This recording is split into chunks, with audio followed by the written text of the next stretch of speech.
খবর পড়ছি আমি মাহফুজা খাতুন। রাজশাহী মহানগরীতে আওয়ামী লীগের এক কর্মীকে ধরিয়ে দেয় বিএনপির এক নেত্রী।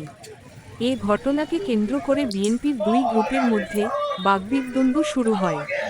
এ সময় ধাওয়া পাল্টা ধাওয়ার ঘটনা ঘটে। এক পর্যায়ে রাত ৮টার সময় নগরীর দড়িখরবোনা এলাকায় বিএনপির দুই গ্রুপে দেশীয় অস্ত্রশস্ত্র নিয়ে সংঘর্ষে জড়িয়ে পড়ে। থেমে থেমে রাত ১টা পর্যন্ত সংঘর্ষ চলতে থাকে।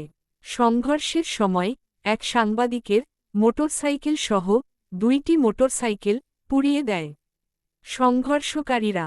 এছাড়া গোয়েন্দা পুলিশের এক সদস্য সহ ৪ জন আহত হয়েছে তাৎক্ষণিক ঘটনাস্থলে। যৌথবাহিনী এসে পরিস্থিতি নিয়ন্ত্রণ করে। ক্রাইম নিউজ প্রতিদিন দেখতে চোখ রাখুন সিএনপি টিভি।